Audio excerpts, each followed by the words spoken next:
guys, this is Tombox, and Alliance Insight is just around the corner, and you guys want to be on top of your game moving in. So in today's video, I'm going to be giving you guys my take on which are going to be the top 8 decks moving into the format of Alliance Insight, as well as give you guys some honorable mentions of decks that you could probably compete at the local level, the regional level, that will probably find you some success. And these are decks that are really fun, and I've tested them myself. So make sure you guys hit that like button, hit subscribe, ding that notification bell, and you know what? Let's just roll it.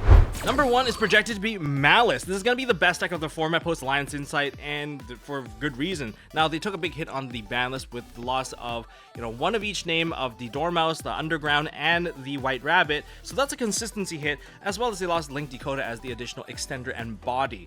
But everything comes back and then some from Alliance Insight with the Admixter package and the March Hare. So you get the additional name, so you can shove 3 copies of that if you want to, but I don't think that's going to be necessary with the consistency added from the Admixter package. Admixter backup is crazy because on normal or special summon, you get to add a Dark Cybers monster and then throw one into the graveyard. If you're throwing one into the graveyard, guess what March Hare does? You get to essentially Druid Worm your way through, because March Hare gets to special summon herself out by banishing another Malice card from your hand or graveyard. So there's natural synergy right there, and it's also a Malice name. So if March Hare gets banished, that's going to summon itself back out with the cost of 300 life points. So very easy. You can see why it's super consistent, and they get more package in the extract with new Echo Talker, Admixter. It's crazy card. There's just so much going on for this deck. So consistency wise, everything that they lost, it's back, and they're definitely one of the craziest decks when it comes to link building. It feels like you're playing into a board where you just can't stop them with hand traps. This is going to be that deck.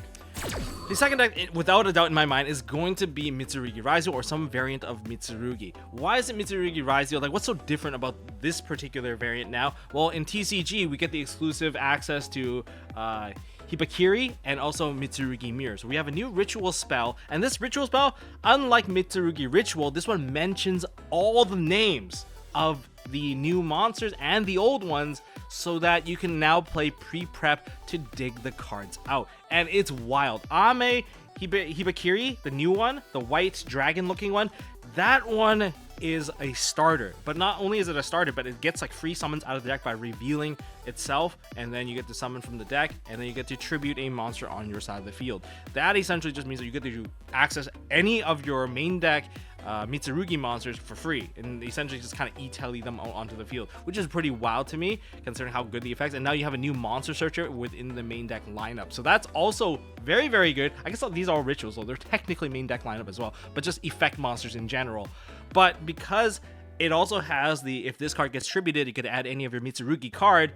Now you have 3 cards that gets to do this, so you can get access to your prayers, you get the Omni Negate trap card, and it's just going to be super easy to summon out most of your cards. So consistency wise, it's really up there, and to the point where I actually tried this out myself, where I just started with just one Hibakiri, and then it can just full combo all the way and generate enough bodies for you to even just start like going into duo drive and just start doing like Risio plays without even committing your normal summon. So this is where this deck is gonna go over the top. And don't forget, Ame, you still got like the I guess not Lightning Vortex, right? Raigeki on legs. You get the free summon, and you also get to nuke your opponent's board's attack by 800 by leaving the new monster, the new ritual on the field. So it's crazy, and you can perform ritual summon during your opponent's turn as well with the new Magatama. So this deck, not to be underestimated.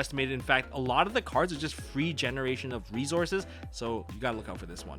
Number 3 is going to be Fiendsmith Risio. It's the current top deck of the format right now, pre-Alliance Insight, but post, I think it does get knocked down a little bit, especially with Malice being so strong, and even Mitsurugi has, its own set of plays that they can work with, because even with one Detonator, if you lose Detonator in a Risio-centric deck, you kind of lose. But when it comes to the Mitsurugi side, they can win strictly with just Mitsurugi cards. So the 2 decks kind of synergize in a way like that. But when it comes to Fiendsmith Risio, the Risio package is a lot more important, because just leaving with a Fiendsmith package usually isn't strong enough in a very competitive setting.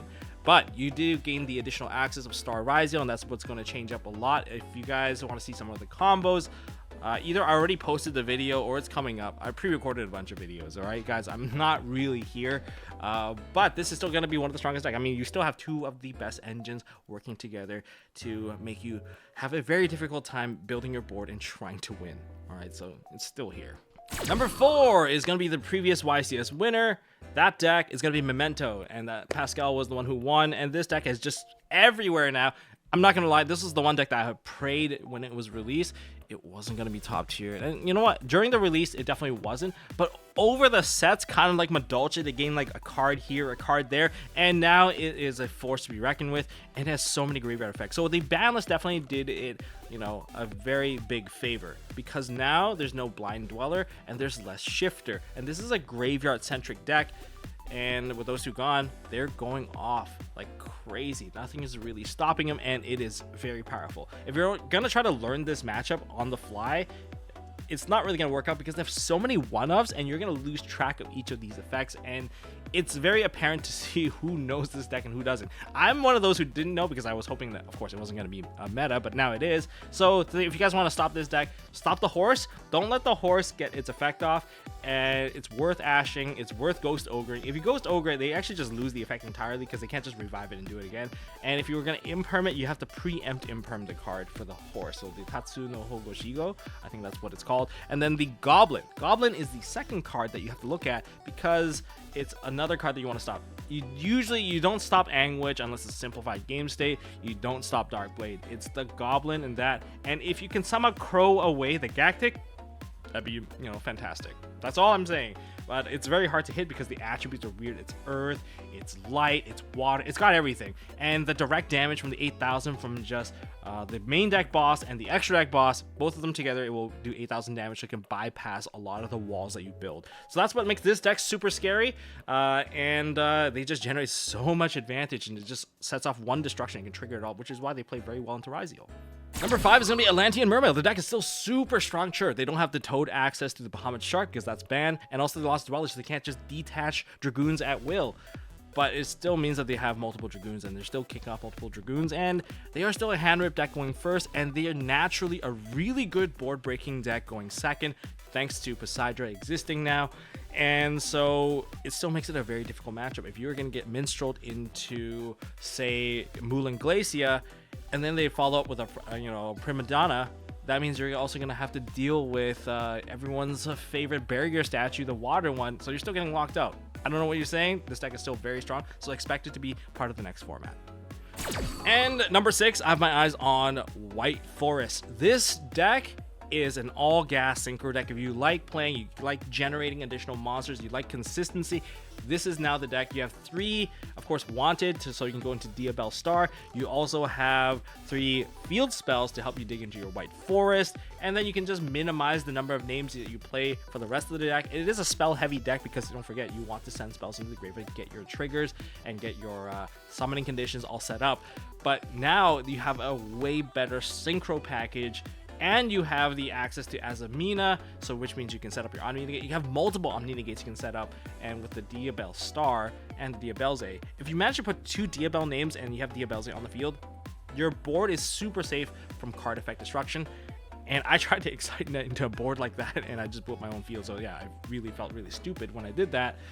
This deck is pretty wild considering that you can destroy cards on the field and generate an additional monster. You can just build the entire field and it just feels super indestructible. And this is the direction that you can see a lot of White Forest going. Although you can also see people putting in the Fiendsmith package in there because there's space and you just rather minimize your synchro package. That's also an option. So it's going to be a little bit hard to discern which line that they're going for. But regardless, this is still an all gas deck. Deck number 7, Fire King. Dinkabui has done it again, where he takes Fire King or a structure deck and wins an event with it. Yeah, so Fire Kings, I don't know. I feel like it could just be Dinkabui being Dinkabui because he's just so good.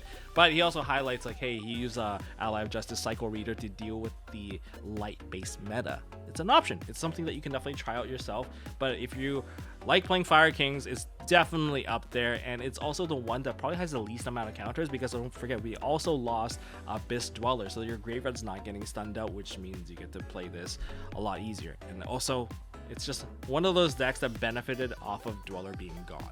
And number 8, none other than Primite Blue Eyes White Dragon. This deck is going to be super powerful no matter what. It could be a Fiendsmith variant, it could be just be a pure variant. Regardless, this is going to be the one deck that is, I guess, kind of budget. I mean, Primite's not budget at all. I don't think there's actually any significant changes moving forward, because I don't think Alliance Inside did anything significantly different. The only boost is that there's no, the format doesn't have Dweller. A lot of decks are here because Dweller doesn't exist, and that's why we get to play. But we get to see Blue Eyes thrive a little bit more here. Maybe there's going to be a couple of changes here and there, but overall, it's Blue Eyes. Blue Eyes is still very strong. The stronger the player, the stronger the Blue Eyes. As for some honorable mentions that can do the rogue push, see if they can break through into the meta. Number one, of course, is going to be Tomb Keeper Fiendsmith. I mean, this deck is already top. Technically, it can go up there, but I just feel like, hey, I think these other decks are just a little bit better in terms of its representation, but that's fine. But Tomb Keeper Fiendsmith up there, Tomb Keeper's Kashtira also up there, Kashtira Fiendsmith.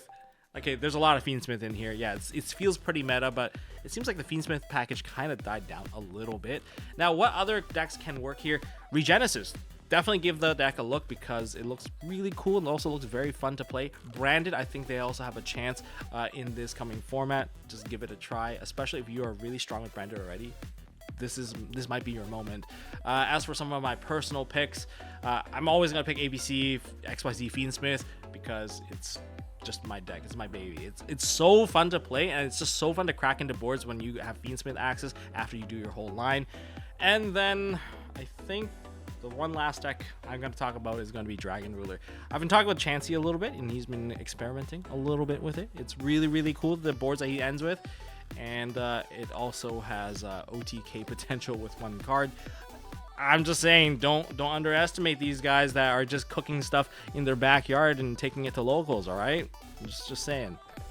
Well, if there's any deck that you guys think should be mentioned, leave it down in the comment section below. Thank you guys for watching. I really appreciate you guys for checking this video out. Make sure guys hit the like button, hit subscribe, ding that notification bell. I'll see you guys when I'm back. And don't forget to enjoy your Yu-Gi-Oh! Top deck well, open your packs well, bless your pulls, and I'll see you all in the next one.